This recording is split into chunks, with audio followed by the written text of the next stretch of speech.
Oi pessoal, estamos aqui para mais uma aula. Nós estamos aí dando um jeito nas coisas que estão acontecendo, né? Todas as coisas estão sendo virtuais. E ontem, que foi domingo, eu não pude gravar a aula com vocês. Na verdade, eu ia transmitir a aula ao vivo e não pude por um problema de saúde, e eu acabei tendo que resolver esse problema de saúde no hospital. Sim, eu fui no hospital em meio a todo esse surto de coronavírus e quero dizer para vocês que estava tranquilo. Não quero incentivar aqui de forma nenhuma vocês irem até o hospital, muito menos vocês ficarem circulando. Nós precisamos, como cristãos, como bons cristãos, fazer a nossa parte no reino de Deus. E se nós precisamos ficar em isolamento social, assim o faremos. Amém? E agora eu estou em isolamento social total. Nem a minha mãezinha linda, mãe, te amo, não posso ver por enquanto. Mas nós cremos que o Senhor é maior que tudo. Amém? Bom, por fim, chegamos aí na nossa última aula, quinta e última aula do nosso tema sobre crescimento e conhecimento, a base para uma vida cristã saudável. Então você aí acompanhou todas as aulas, o pessoal, os líderes, nós pedimos que fosse lido o livro Conhecimento Revelado. Então este livro é um livro muito interessante do autor Luciano Subirá. Então se você que está assistindo esse vídeo e não pertencer ainda à nossa igreja, ou pertencer e não tiver lido, é uma ótima recomendação de leitura. Eu tenho certeza que vai trazer um grande entendimento acerca da palavra de Deus para você, porque a palavra de Deus nos diz assim: e conhecereis a verdade, e a verdade vos libertará. Amém? Então os líderes aí já me enviaram, em sua maioria, os resumos dos livros, e eu quero dar os parabéns a você, líder comprometido, que entregou o resumo. Quero glorificar a Deus pela sua vida. Eu entendo que este foi um novo desafio que nós vencemos novamente, né? Eu não acho aqui que foi super fácil fazer um resumo. Para muitos, né, é muito intenso, é muito corrido, todo mundo tem uma correria. Mas eu quero agradecer profundamente a você e ao seu comprometimento e glorificar a Deus pela sua vida e dizer que este é só o começo da sua jornada cristã, este é só o começo da sua frutificação, e eu tenho certeza que você vai poder passar o conhecimento adquirido durante todas as aulas, não só as por mim ministradas, mas todo o conteúdo que nós temos visto ao longo da nossa caminhada, vai te ajudar e muito no crescimento da sua vida espiritual e para ensinar a outros, né? Como diz o dito popular, nós não podemos dar aquilo que nós não temos. Então você está tendo, então com certeza você vai poder doar ainda mais para outros e novos convertidos, porque afinal a nossa grande missão em tudo é salvar vidas, ganhar vidas e cuidar bem delas, né? Hoje, se você puder aí na sua casa declarar que hoje é um ótimo dia para salvar vidas, declare isso sobre a sua casa, declare isso sobre as suas células, sobre a sua igreja, e eu tenho certeza que o Senhor vai te usar poderosamente para fazer expandir o reino dos céus, e Ele com certeza vai alargar as suas estacas. Amém? Então vamos lá, vamos para a nossa aula. Já prepara aí a sua Bíblia, prepara aí, por gentileza, o seu caderninho de anotações, porque a prova também vai ser online para você, líder, né, e para as demais pessoas que não são líderes. A prova vai ser através de um link. Sim, gente, nós estamos ficando muito tecnológicos. Absolutamente tudo eu aprendi durante essa semana, como montar ali um questionário pelo Google. Então, o nosso questionário também, então nós vamos economizar papel, e eu vou ali receber a prova de vocês e vou retornar com um feedback através de e-mail para que você saiba como você foi na sua avaliação, beleza? Então contamos com tudo. Após o término desse vídeo, nós vamos subir nos grupos de WhatsApp o link para você fazer a avaliação. Eu vou tentar deixar aqui também no canal o link para você clicar. Não sei se eu vou conseguir, amém? Que a gente também está muito novo em tudo isso, mas se eu conseguir, o link vai ficar aqui disponível para você acessar a prova e nos enviar o questionário. Beleza? Bom, nossa aula 5, número 5, nós já vimos diversas coisas, mas a aula 5 vem como fazendo uma boa interpretação bíblica. Nossa, Daiane, nós vamos finalizar com isso? Sim, nós vamos finalizar com isso. A nossa última aula foi acerca de revelação e nós aprendemos que a revelação divina, ela vem através da oração, da busca contínua do Senhor e através do Espírito Santo. Porém, além disso, que é o primor, que é o primordial, que vem em primeiro lugar, também existe uma boa interpretação de texto. Ai, Daiane, nós voltamos para a escola, nós vamos ter que aprender português agora? Sim, nós vamos ter que aprender português. Por quê, queridos? Porque a Bíblia, apesar de ser um livro revelado pelo Espírito Santo, ela ainda é um livro, amém? Então, o que ao longo dessa caminhada, nós acabamos percebendo? Nós acabamos percebendo a dificuldade das pessoas, até mesmo em fazer uma boa interpretação de texto, a dificuldade na leitura, dificuldade em ler um texto e entender o que ali contém. E aí nós acabamos tendo vários problemas, né, de interpretação bíblica pelo fato da má interpretação do texto. Às vezes a pessoa vai ler alguma coisa, ela não respeita as vírgulas, os pontos de exclamação, interrogação, início e final de frase. Isso é muito importante, porque ali a Bíblia já não é um livro super mega fácil de entender.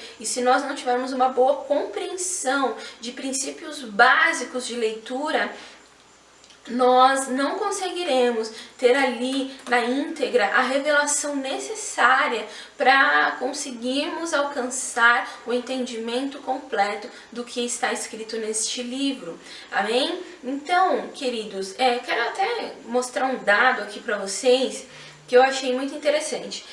Já é sabido por todos que o brasileiro, ele não tem um hábito de leitura.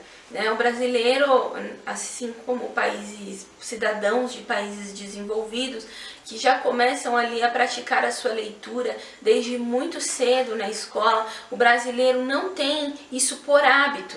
Então, um dado interessante, vamos lá, o brasileiro lê em média 2 livros por ano.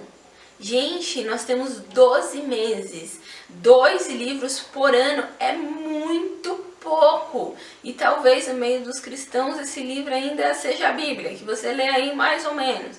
Então, 30% da população brasileira nunca comprou um livro na vida. E eu acredito que dentro desse contexto, dessa pesquisa, ainda existe aqueles que já compraram livros e nunca leram.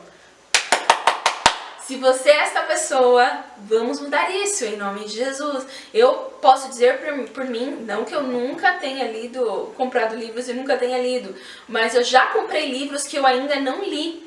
Porém, isso é um erro. Nós precisamos, então, inclusive aqui em casa, nós paramos de comprar os livros até que nós tenhamos lido todos os demais. Beleza?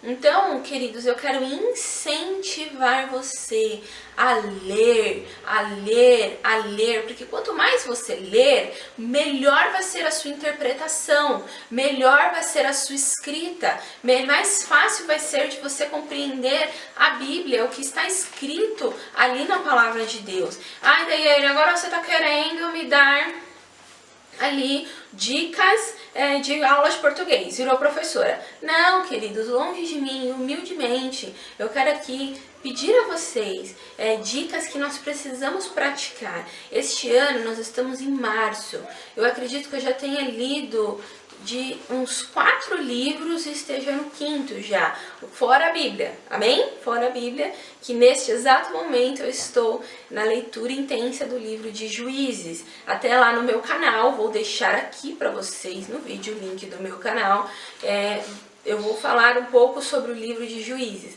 beleza? Então, eu quero incentivar a leitura de vocês. Outra dica importante que eu quero dar para vocês é que nós iremos nos deparar na Bíblia com palavras muito estranhas, palavras desconhecidas por nós, principalmente se você pegar aí uma versão Almeida, revista da vida, tá? Revista atualizada. Se você pegar uma versão Almeida, com certeza você vai se deparar com palavras que você nunca viu na sua vida. Por exemplo, lá no livro de Hebreus, capítulo 12, versículo 16, diz assim: que não haja nenhum imoral ou profano como Esaú, que por uma única refeição vendeu seus direitos de herança como filho mais velho. Aí voltando ali para o meio da frase, profano. Meu Deus, profano, o que significa profano? O ideal é que você tenha ou o Google, né, à sua disposição, ou um dicionário para você entender, porque vai ficar muito mais fácil de você entender o que a palavra diz se você conhecer todas as palavras. Então, por exemplo, eu não sei o que é profano, suponhamos. Eu faço uma ideia, mas eu não sei na íntegra o que significa. Aí eu vou lá no Google, eu fui no Google, eu fiz essa pesquisa e diz assim: profano vem do verbo profanar, o mesmo que viola, desrespeita, impurifica, ofende, macula, desacata e adoesta. Bom, então eu volto lá para o meu versículo e posso ler e entender da seguinte forma: que não haja nenhum imoral ou aquele que desrespeita ou ofende, que por uma única refeição vendeu seus direitos de herança como filho mais velho. Então observe que ficou muito mais fácil eu entender o que está escrito quando eu conheço as palavras. Então uma dica, queridos, é que nós sempre tenhamos em mente, nós tenhamos em mãos um dicionário, porque profano ainda é uma palavra até que um pouco conhecida, porém vão existir palavras que a gente não conhece. O que eu tenho por hábito fazer? Grifo essas palavras na minha Bíblia e imediatamente eu abro o Google no celular, porque sempre nós estamos com o celular, e procuro aquela palavra, o que ela significa, para dar um outro contexto, um outro sentido ao que eu estou lendo, para que não passe de mim, que não seja uma leitura ler por ler, sabe? Aí li um outdoor.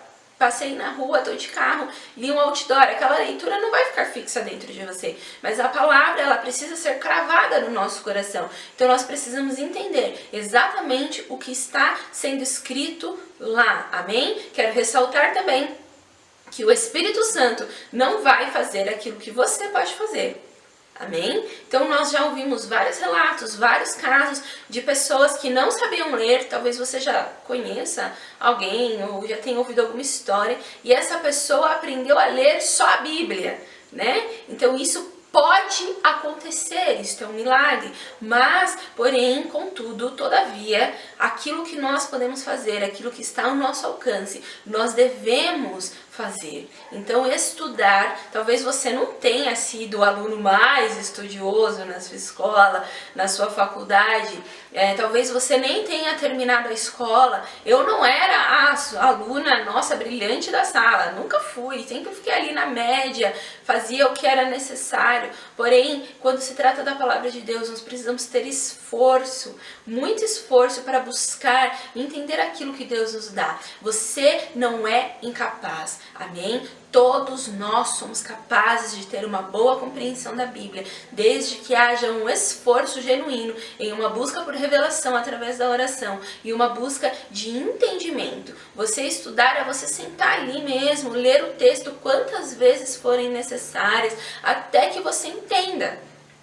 E ali, a partir dali, o Espírito Santo, ele vai falando com você em todas as áreas da sua vida. Amém? Um outro ponto importante é também a versão da Bíblia.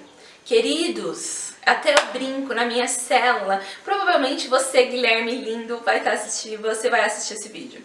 Então, é muito interessante porque o Guilherme tem uma Bíblia daquelas de leãozinho, do leão, tem uma capa de leão, super legal, super descolada, porém a versão da Bíblia dele é a King James. Gente, a King James é muito difícil. Eu tenho uma Bíblia King James, e tanto que a minha Bíblia King James é desta grossura, A dele não, é mais fininha, é mais resumida, mas é uma compreensão muito difícil, são palavras muito difíceis que se usa e a gente brinca, Guilherme, pelo amor de Deus, troca a versão dessa Bíblia por uma NVI ou uma NTLH, que são as Bíblias de mais fácil compreensão. Eu, por exemplo, sou apaixonada pela Bíblia A Mensagem. Eu ganhei da minha linda amiga Lígia de presente, e que presente foi esse que ela me deu. Eu amo a versão dessa Bíblia porque é uma linguagem contemporânea e traz absolutamente o texto para o dia de hoje de uma forma muito clara, que você pode aplicar no seu dia a dia. Então, é claro que nós precisamos buscar sempre em várias versões, porque isso vai tornando a leitura e o texto muito mais interessante. Mas eu sugiro que você, ao estudar a palavra, estude na versão NVI, na NTLH, na Bíblia A Mensagem, na NVT, e também tem a Nova Bíblia Viva, que é muito, muito boa a interpretação dela. Amém? Entre outras, temos a Almeida, King James, várias outras Bíblias. Então eu sugiro que você as leia. Amém?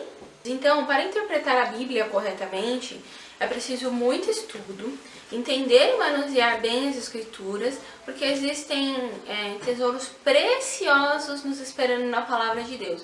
Como diz lá em 2 Timóteo 2,15, abra sua Bíblia aí, faça essa anotação, procura apresentar-te a Deus aprovado, como obreiro que não tem de que se envergonhar, que maneja bem a palavra da verdade. Vamos lá, ouça bem, que maneja bem a palavra da verdade, maneja, domina, entende, que é apto ali a palavra da verdade. Amém? Então, Daiane, beleza, você falou tudo isso, só que eu não sei por onde começar, não sei nem da onde eu começo, como eu começo. Então já falamos ali sobre interpretação de texto, é até interessante que se você puder assistir alguns videozinhos no YouTube que ensina como fazer uma boa interpretação, algo simples, nada muito complexo, mas algo simples é de grande valia neste momento. Então, nós falamos também da versão da Bíblia, para você escolher uma versão aí, ok, linguagem de hoje, que você se adapte, que seja uma leitura de fácil compreensão. E agora nós veremos algumas táticas para começar, beleza? Tática número 1, anote aí, conhecimento geral da palavra.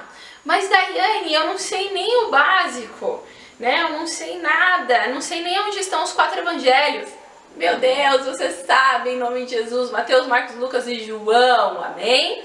Mas um conhecimento geral da palavra vai te ajudar. Por exemplo, você precisa saber mais de cada tema da palavra, do livro que você está lendo. Por exemplo, aqui na minha Bíblia, como eu disse para vocês, eu estou lendo aqui o livro de Juízes. E aqui, não sei se vai dar para ver aí no vídeo. Se não der, depois a gente dá um jeito. Tem um pré-resumo, tem um prefácio, uma introdução do livro de Juízes, que explica ali sobre o que o livro de Juízes fala. Geralmente você vai encontrar isso em bíblias de estudo. Bíblias normais, comuns, você geralmente não encontra, nem bíblias pelo celular. Mas bíblias de estudo, que seja pelo celular, mas de estudo, você provavelmente vai encontrar ali um resumo, uma introdução do livro. Então, saber do que o livro se trata. Por exemplo, o livro de Juízes se trata de alguns homens e mulheres, a Débora, linda, mulher guerreira maravilhosa, que foram levantados como juízes de Israel, porque o povo se esqueceu de Deus, enfim, ali eram pessoas levantadas para serem, para libertarem o povo que estava cativo. Então ali eu já sei mais ou menos do que o livro fala. Por exemplo, Gênesis, a história do começo, fala ali sobre o começo de todas as coisas. Gênesis 1:1, no princípio criou Deus os céus e a terra era sem forma e vazia, eis que tudo se fez novo. Então eu sei que Gênesis ele fala do início de todas as coisas. Gênesis foi escrito por Moisés, isso mesmo, Moisés, o libertador. Gênesis foi escrito por ele. Bom, Êxodo fala sobre a saída do povo do Egito para a terra de Canaã. Então eu sei ali que mais ou menos quando for falar do Mar Vermelho, abrir o Mar Vermelho, eu sei que está ali em Êxodo. Reis, fala a história dos reis de Israel. Então você ali vai conseguir aprender sobre os reis de Israel em Reis. Nos evangelhos, Mateus, Marcos, Lucas e João, vai ser uma descrição dos ensinamentos, milagres e vida e ministério de Jesus. Ali está descrito por essas 4 pessoas, Mateus, Marcos, Lucas e João, o que aconteceu no período de 3 anos que Jesus estava conosco na terra. Então, Atos dos Apóstolos, a história da igreja primitiva, como a igreja começou, como tudo começou após a ressurreição de Cristo e como que o evangelho foi divulgado pelos primeiros cristãos. Atos foi escrito por Lucas. Lucas conviveu com Jesus? Não! Lucas era um discípulo? Não, Lucas não era um discípulo. Lucas viveu ali no tempo do apóstolo Paulo, posterior à morte e ressurreição de Cristo. E acredite, Lucas era médico. Lucas era médico. Então, além dele ser médico, ele também escrevia, era interessado acerca da palavra de Deus. Então, ele escreveu ali o livro de Atos dos Apóstolos e o livro de Lucas também. Beleza?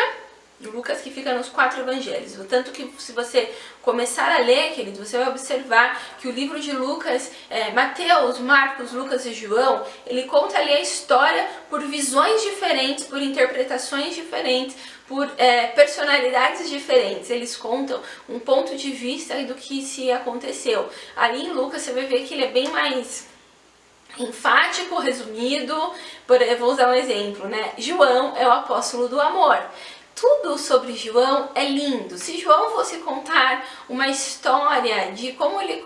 Uma história, ai, porque foi muito lindo quando eu recostei a minha cabeça no peito de Jesus e ouvi as batidas do seu coração e ali eu podia entender o que ele estava falando comigo. João conta essa história. Se nós formos ver essa história no livro de Lucas, por exemplo, ele vai contar de uma maneira muito mais sucinta. Então João colocou a cabeça no peito de Jesus e ouviu as batidas do coração dele. Ponto. Então Lucas é muito mais incisivo em tudo que ele fala e nós conseguimos sentir a personalidade de cada autor nos livros. Eu já falei isso em algumas aulas anteriores, mas vale aí a título de conhecimento. Pois bem, outra tática, nós vamos para texto e contexto. Quem já ouviu o ditado que texto sem contexto é mero pretexto? E isso é uma verdade. Texto, repita aí comigo. Texto sem contexto é mero pretexto. Então, nós não podemos, queridos, ser desonestos com os textos bíblicos. Nós precisamos buscar uma fundamentação na palavra de Deus. A palavra texto, etimologicamente, olha que palavra difícil. Essa aí tá para você pesquisar no dicionário. Eu não vou falar aqui o significado, mas pesquise aí no dicionário. Vamos aprender, a praticar. A palavra texto, etimologicamente, está ligada à palavra tecido, no sentido de uma costura de palavras. O intérprete é o tecelão que desafia e tece o texto. Nossa, que difícil! Ou seja, você não pode pegar um texto isolado e aí fazer daquilo a base da sua vida. Você precisa entender em que época que aquele texto foi escrito, em que contexto que aquele texto foi escrito, o que estava acontecendo enquanto o autor escrevia aquele texto. Então, basta uma leitura um pouco mais cuidadosa e nós vamos conseguir entender todos esses detalhes. Interessante mesmo você ler uma Bíblia de estudos, porque ela geralmente tem umas referenciazinhas embaixo que você consegue ir pesquisar além do que você está lendo, né? Pesquisar o que está acontecendo. Muitas Bíblias, elas têm até no final ali uma alusão e ela fala um pouco do que estava acontecendo. Por exemplo, se eu for ver a história de Gideão, que também está em Juízes, então eu estou usando, eu estou vendo aqui na minha Bíblia, tá? Que eu estou lendo atualmente, eu vou ver lá a história de Gideão.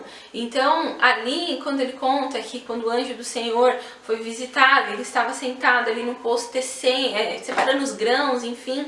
Se eu for no contexto, Gideão era um cara pequeno, franzino, e ali, tudo que ele vivia um momento de escassez. Então assim, não estava ali contando os grãos de fartura, era um tempo de escassez, porque os medianitas e os amalequitas, eles matavam toda a plantação dele. Então ali já me leva a entender qual era o sofrimento ali de Gideão e me leva a entender também porque ele aptamente retrucou ao anjo do Senhor dizendo, mas tá bom que Deus se importa com a gente. Tá bom, senão ele não teria nos entregado, porque ali, aquele momento era um momento de sofrimento para ele. Como que ele poderia enxergar se ele não tinha mal o que comer? Então a gente precisa, queridos, sempre ter um contexto para o texto, para que esse não vire mero pretexto. Estudar a palavra é isso. Eu não posso simplesmente abrir a Bíblia e lá em João 7,53... e todos foram para suas casas. E achar que, então tá bom, todo mundo foi embora. Mas qual que era o contexto do que aquilo estava acontecendo? Por que as pessoas foram para suas casas? Então eu preciso entender tudo isso para que eu tenha uma boa interpretação da palavra. Senão eu vou ficar no aleatório e nada vai acontecer e nada vai fazer uma mudança. Por exemplo, um assunto que nós estamos lendo, ele pode começar em um capítulo, terminar em outro capítulo e a gente não entender ali se a gente não ler o todo, né? Por exemplo, lá, ou até mesmo, antes do exemplo, até mesmo pode-se começar. Bom, então, por exemplo, um texto ele pode ser falado no Antigo Testamento, ele pode ser falado a mesma coisa no Novo Testamento e a gente acabar fazendo aqueles cruzamentos necessários. Por exemplo, lá no texto de Salmo 51, que é uma oração de arrependimento de Davi, ele foi escrito no contexto do seu pecado com Batseba. Então, ali Betseba, todo mundo sabe que Davi pecou com Betseba, maravilhosa, era linda e Davi caiu na rede e não resistiu à beleza encantadora dela. Então, onde está o texto onde Davi caiu ali com Betseba? Em 2 Samuel 11 e 12.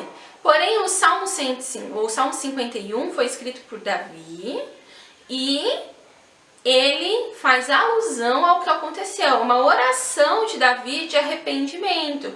Então, se nós lermos Salmo 51 aleatoriamente, nós não vamos saber a que ele está se referindo. Mas se nós entendermos que se refere ao sofrimento de Davi quando ele pecou, vai ficar tudo mais claro, né, para nós entendermos. Então, é muito, muito, muito importante nós, como bons cristãos, entendermos o contexto.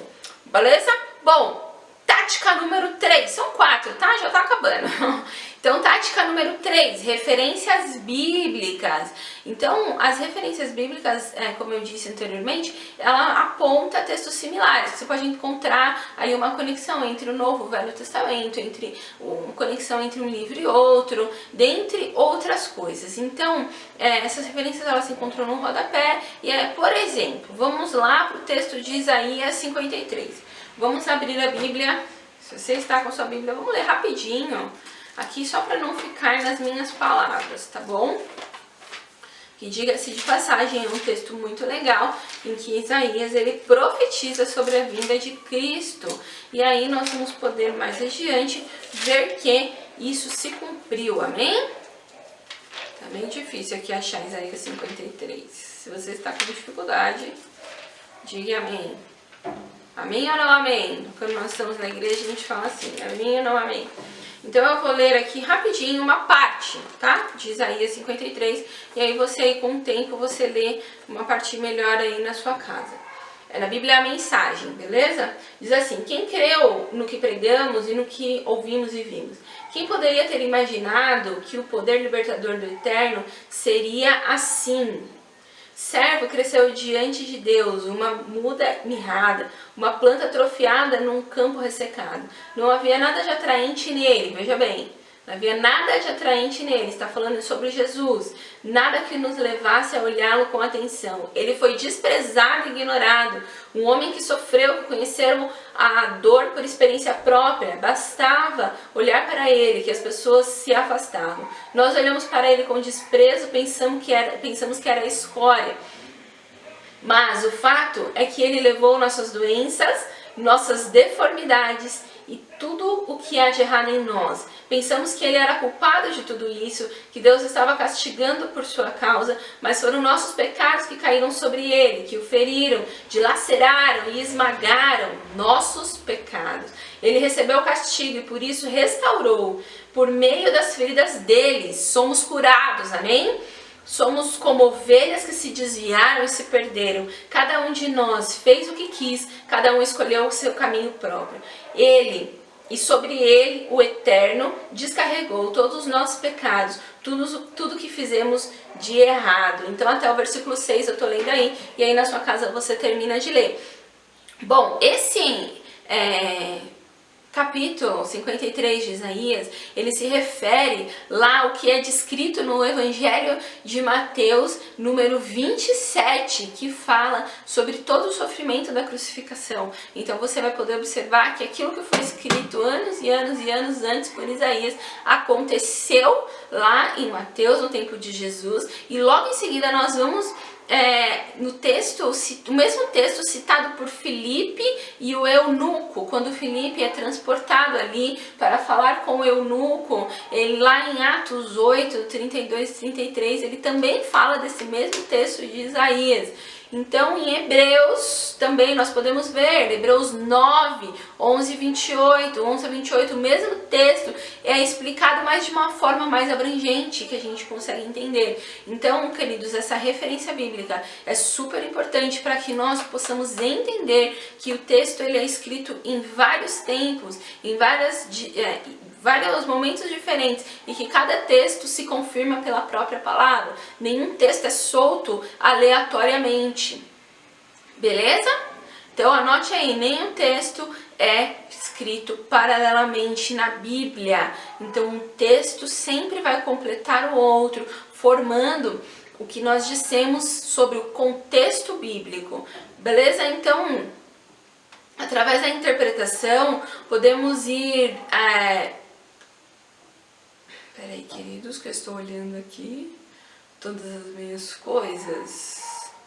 Bom, então, através dessa interpretação, nós podemos ter ali coerência naquilo que estamos lendo e naquilo que nós vamos transportar para as outras pessoas. Beleza? Então, tática 4, que são algumas táticas que nós não podemos cometer, que aí que são formadas, amados, as heresias, que são formadas as coisas que não condizem com a palavra. Às vezes as pessoas pegam o texto, interpretam a sua própria maneira, né?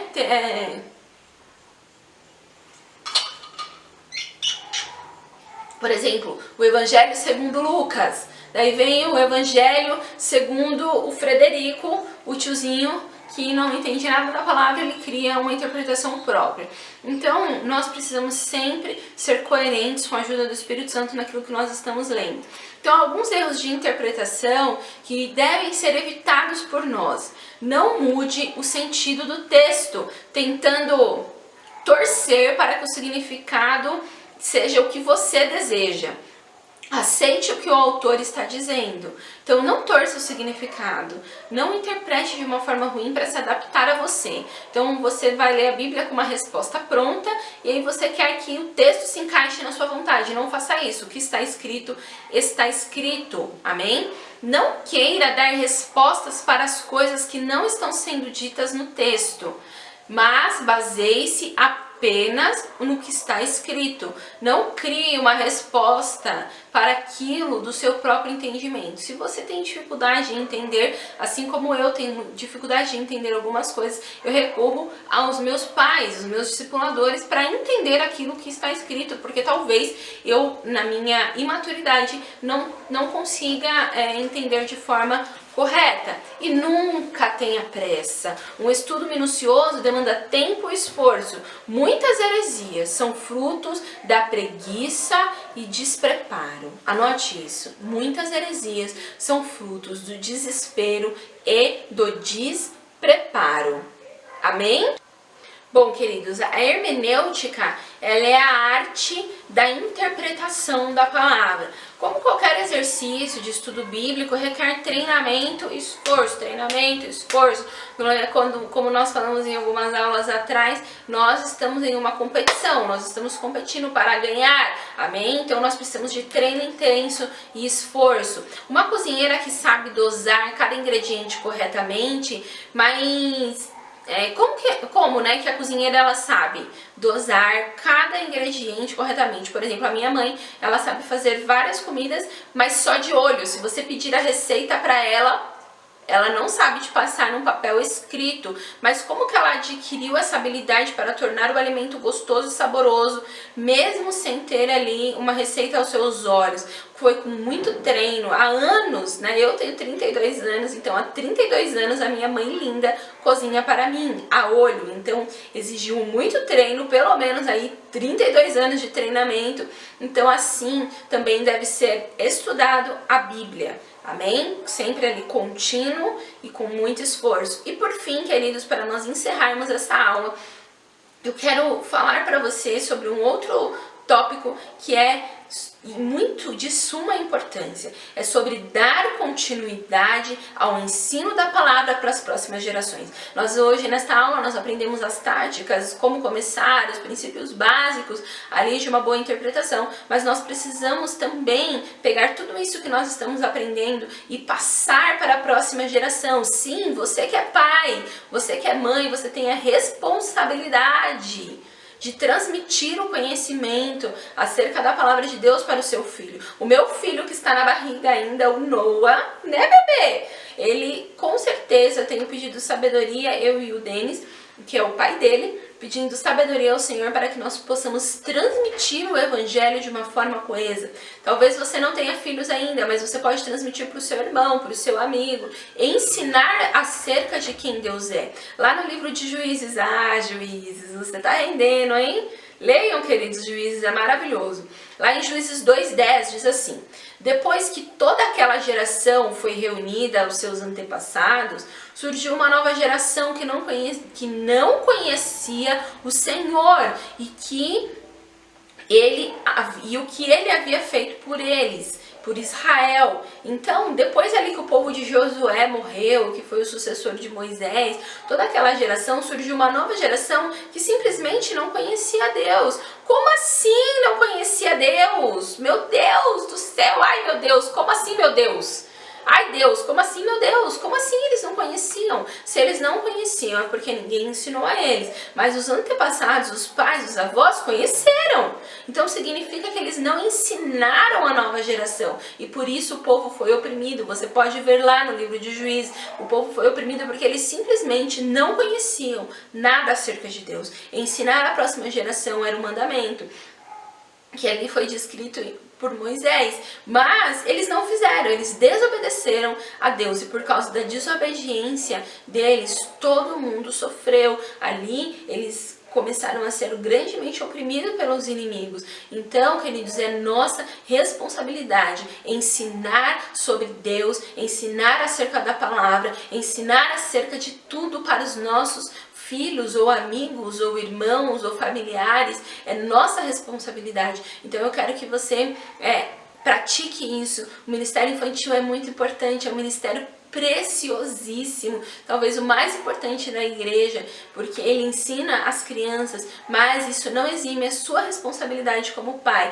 de ensinar o seu filho sobre quem é Deus. A palavra do Senhor diz: ensina o seu filho no caminho quando ele deve andar, quando ele for velho, ele jamais se esquecerá. Então eu quero te incentivar a ensinar acerca de quem é Deus para o seu filho, e sempre incentivá-lo quando você tiver netos, por exemplo, que é o caso dos meus pais.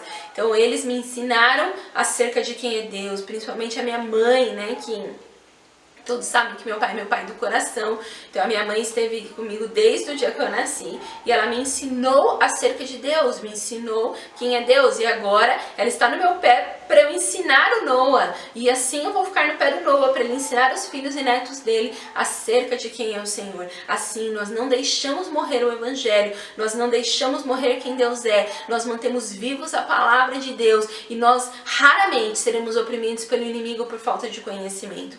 Amém? Então eu quero agradecer você que nessas 5 semanas esteve aqui comigo, participando da aula, me ajudando, me ensinando. Eu quero agradecer imensamente a Deus pela sua vida, por prestar aí atenção, doando alguns minutos do seu dia para estar aqui comigo nesta aula, que esse tempo que nós passamos juntos possa ter sido de grande aprendizado e edificação para a sua própria vida. Se prepare aí, porque nós teremos mais aulas fantásticas ministradas, acredito que pelo meu pai, o próximo tema. Então se liga que Deus ele quer falar com você e nós não podemos nos esquecer: conhecereis a verdade e a verdade vos libertará. Amém? Então, tchauzinho, até a próxima!